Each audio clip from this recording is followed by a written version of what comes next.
Assalamualaikum warahmatullahi wabarakatuh. Perkenalkan, nama saya Erselina Frasilia dengan NPM A1N021038, mata kuliah pengelolaan pendidikan dengan dosen pengampu Dr. Muhammad Kristiawan MPD. Di sini saya akan memberikan materi mengenai fungsi-fungsi manajemen. Fungsi yang pertama itu perencanaan. Fungsi perencanaan adalah sebagai pedoman pelaksanaan dan pengendalian menentukan strategi pelaksanaan kegiatan, menentukan tujuan atau kerangka tindakan untuk mencapai tujuan tertentu.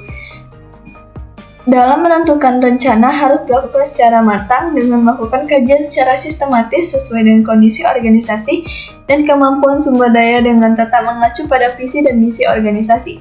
Dalam perencanaan yang perlu diperhatikan adalah menetapkan tentang apa yang harus dikerjakan, kapan dan bagaimana melakukannya, membatasi sasaran dan menetapkan pelaksanaan kerja untuk mencapai efektivitas maksimum melalui proses penentuan target, mengembangkan alternatif rencana, mempersiapkan dan mengkomunikasikan rencana-rencana dan keputusan. Sarwoto mengidentifikasi cara-cara perencanaan yaitu A. Tujuannya dirumuskan secara jelas, B. Bersifat sederhana atau simple atau artinya dapat dilaksanakan, C. Memuat analisis dan penjelasan serta penggolakan tindakan usaha yang direncanakan untuk dilakukan, D. Memiliki fleksibilitas, E. Planning didukung oleh ketersediaan sumber daya yang dapat digunakan seefisien dan seefektif mungkin. B. Pengorganisasian. Fungsi pengorganisasian diartikan sebagai kegiatan membagi tugas kepada orang-orang yang terlibat dalam kerjasama untuk memudahkan pelaksanaan kerja. Pelaksanaan fungsi pengorganisasian dapat memanfaatkan struktur yang sudah dibentuk dalam organisasi. Artinya, deskripsi tugas yang akan dibagikan adalah berdasarkan tugas dan fungsi struktur yang ada dalam suatu organisasi. Adapun proses organizing meliputi berbagai rangkaian kegiatan yang bermula pada orientasi atas tujuan yang direncanakan dan berakhir pada saat kerangka organisasi yang terlengkapi dengan prosedur dan metode kerja, kewenangan personalia, serta ketersediaan peralatan yang dibutuhkan. Sarwoto menyebutkan proses organizing meliputi beberapa kegiatan yaitu sebagai berikut. A. Perumusan tujuan, B. Penetapan tugas pokok, C. Perincian kegiatan, D. Pengelompokan kegiatan-kegiatan dalam fungsi-fungsi, E. Departementasi, F. Pelimpahan otoritas, G. Staffing, H. Facilitating. C. Penggerakan. Penggerakan adalah hubungan antara aspek-aspek individual yang ditimbulkan oleh adanya hubungan terhadap bawahan untuk dapat mengerti dan memahami pembagian pekerjaan yang efektif dan efisien. Actuating adalah bagian yang sangat penting dalam proses manajemen. Berbeda dengan ketiga fungsi lain, yaitu planning, organizing, controlling. Actuating dianggap sebagai intisari manajemen karena secara khusus berhubungan dengan orang-orang.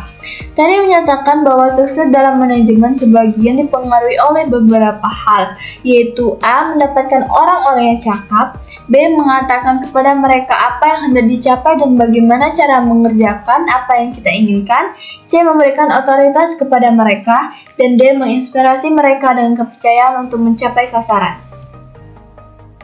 D. Pengawasan. Pengawasan adalah proses penentuan apa yang dicapai, berkaitan dengan standar apa yang sedang dihasilkan, penilaian pelaksanaan, serta bila mana perlu diambil tindakan korektif. Ini yang memungkinkan pelaksanaan dapat berjalan sesuai rencana, yaitu sesuai dengan standar yang diharapkan. Tujuan pengawasan menurut konsep sistem adalah membantu mempertahankan hasil atau output yang sesuai dengan syarat-syarat sistem. Artinya, dengan melakukan kerja pengawasan, diharapkan dapat mencapai kualitas produk organisasi berdasar perencanaan yang telah ditetapkan, sehingga konsumen atau stakeholders menjadi puas.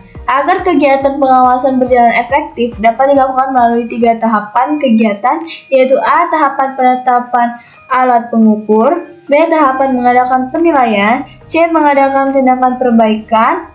Fatah mengungkapkan pengawasan seharusnya merupakan coercion atau compelling, artinya proses yang bersifat memaksa agar kegiatan-kegiatan pelaksanaan dapat disesuaikan dengan rencana yang telah ditetapkan.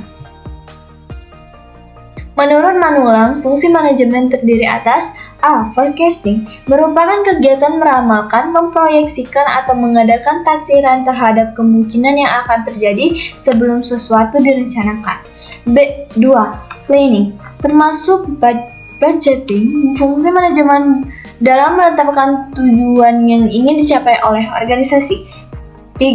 Organizing merupakan pengelompokan kegiatan yang ingin diperlukan, yakni penetapan susunan organisasi serta tugas dan fungsi-fungsi dari setiap unit yang ada dalam organisasi, serta menetapkan kedudukan antara masing-masing unit tersebut. 4. Staffing atau assembling resource berhubungan dengan penerapan orang-orang yang akan memangku masing-masing jabatan yang ada di dalam organisasi tersebut. Yang kelima, directing and commanding merupakan fungsi manajemen yang berhubungan dengan memberi bimbingan, saran, perintah-perintah atau instruksi kepada bawahan dalam melaksanakan tugas masing-masing agar setiap tugas dapat dilaksanakan dengan baik. Dan yang keenam, leading merupakan istilah dalam manajemen yang dikemukakan oleh Louis A. Land. 7. Coordinating merupakan melakukan berbagai kegiatan agar tidak terjadi percekcokan, kekosongan kegiatan sehingga terdapat kerjasama yang terarah dalam mencapai tujuan organisasi.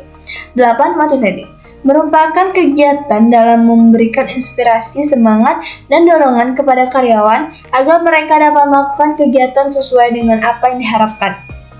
9. Controlling merupakan kegiatan mengadakan penilaian, mengoreksi pekerjaan sehingga apa yang dilakukan oleh karyawan dapat diarahkan ke jalan yang benar dengan maksud tercapainya tujuan yang ditetapkan. Dan yang ke-10, reporting merupakan kegiatan menyampaikan atau melaporkan perkembangan atau hasil kegiatan atau pekerjaan serta pemberian keterangan mengenai hal yang berhubungan dengan tugas dan fungsi-fungsi kepada atasan baik dengan lisan maupun dengan tulisan.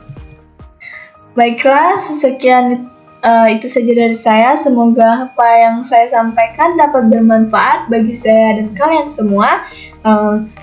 Lebih dan kurangnya saya mohon maaf. Saya akhiri. Wassalamualaikum warahmatullahi wabarakatuh. See you the next video.